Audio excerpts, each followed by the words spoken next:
दुनिया की सबसे बड़ी राजनीतिक पार्टी बीजेपी के नए राष्ट्रीय अध्यक्ष को लेकर लंबे समय से चर्चा है। ना तो अभी नियुक्ति हो पाई है, ना अभी कोई घोषणा हो पाई है, सिर्फ कयासों का दौर ही चल रहा है। 1 जुलाई 2025 में जब हम इस वीडियो को रिकॉर्ड कर रहे हैं, तब तक बीजेपी के मौजूदा अध्यक्ष जेपी नड्डा का कार्यकाल करीब 2 साल पहले समाप्त होने के बाद उन्हें लगातार एक्सटेंशन दिया जा रहा है। बीजेपी के इतिहास में ये पहला मौका है जब किसी अध्यक्ष का कार्यकाल समाप्त होने के बाद इतने लंबे समय तक नया अध्यक्ष नहीं चुना गया है। आखिर इसकी वजह क्या है? बीजेपी के राष्ट्रीय अध्यक्ष चुनाव कैसे होता है और इसमें राष्ट्रीय स्वयंसेवक संघ यानी आरएसएस और बीजेपी की लीडरशिप के बीच का क्या मामला है?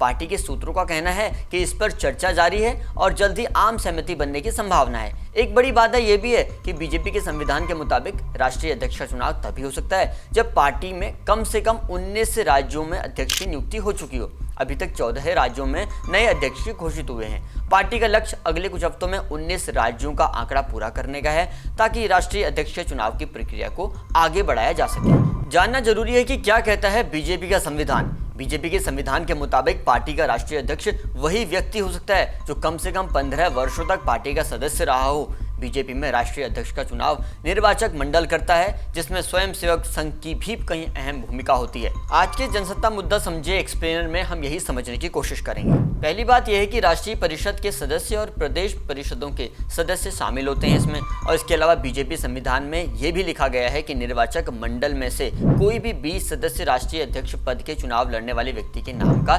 संयुक्त रूप से प्रस्ताव कर सकते हैं। यह संयुक्त प्रस्ताव कम से कम ऐसे 5 प्रदेशों से आना जरूरी है जहां राष्ट्रीय परिषद के चुनाव संपन्न हो चुके हों। फिलहाल बीजेपी के अध्यक्ष पद की दौड़ में जिन नामों की चर्चा है वो केंद्रीय मंत्री हैं, इसलिए उनके चयन की स्थिति के बाद कैबिनेट फेरबदल की संभावना भी जताई जा रही है। सूत्रों का कहना यह है कि प्रधानमंत्री नरेंद्र मोदी की जुलाई के दूसरे सप्ताह में विदेश यात्रा की वापसी के बाद राष्ट्रीय अध्यक्ष की घोषणा की जा सकती है। फिलहाल नए राष्ट्रीय अध्यक्ष के सामने आने वाले समय में कई चुनौतियां भी होंगी, जिसमें 2025 में बिहार और 2026 में पश्चिम बंगाल, तमिलनाडु, केरल और असम विधानसभा के चुनाव होने हैं। अभी तक तो यही है कि नड्डा जी को इस बार दोबारा अध्यक्ष नहीं बनाया जाएगा और उनका जो बयान साल 2024 के चुनाव में आया उससे भी थोड़ी सी नाराजगी बढ़ी है। दरअसल 2024 के लोकसभा चुनाव के दौरान पार्टी अध्यक्ष जेपी नड्डा ने कहा था कि जब बीजेपी कमजोर थी तो उसे आरएसएस की जरूरत थी, अब बीजेपी खुद मजबूत है तो उसे आरएसएस की वैसी जरूरत नहीं रही। नड्डा के इस बयान के बाद 2024 के लोकसभा चुनाव में बहस संघ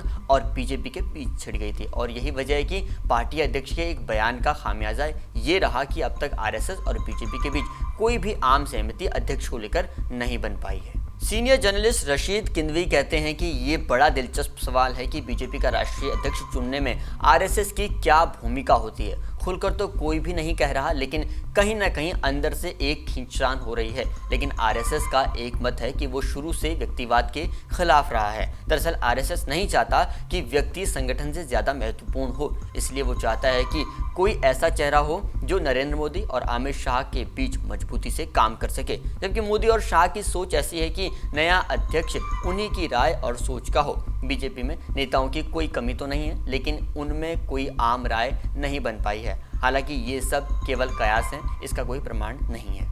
बीजेपी के लिए उसका नया अध्यक्ष बहुत महत्वपूर्ण होगा क्योंकि उन्हें ही साल 2029 के लोकसभा चुनाव की तैयारी करनी है। इससे पहले डिलिमिटेशन और लोकसभा और राज्यों की विधानसभा में महिला आरक्षण की वजह से जो बदलाव आना है उसका भी ध्यान रखना होगा। वहीं बीजेपी के लिए साल 2027 में उत्तर प्रदेश में विधानसभा चुनाव भी काफी महत्वपूर्ण होने वाला है। खासकर साल 2024 के लोकसभा चुनाव में बीजेपी को जो नुकसान हुआ है उसकी भरपाई करना भी पार्टी के लिए बड़ी चुनौती है। माना जाता रहा है कि हाल के समय में बीजेपी की नजर में दक्षिण भारत भी है जहां वो पार्टी का विस्तार करना चाहती है। तो क्या बीजेपी दक्षिण भारत से किसी को राष्ट्रीय अध्यक्ष बना सकती है? हालांकि दक्षिण भारत के अध्यक्षों के कार्यकाल में बीजेपी का प्रदर्शन बहुत बेहतर नहीं रहा है। फिलहाल जिस तरह से बीजेपी ने हाल ही में राज्यों में अपने अध्यक्ष नियुक्त किए, उससे ये लगता है कि अब जो है बहुत जल्दी वो राष्ट्रीय अध्यक्ष पर भी किसी की तस्वीर साफ कर देगी। अगला जनसत्ता मुद्दा समझें एक्सप्लेनर आप किस विषय पर देखना चाहते हैं कमेंट बॉक्स में लिखकर बताइएगा। मेरा नाम है मनोज, देखते रहिए जनसत्ता। शुक्रिया।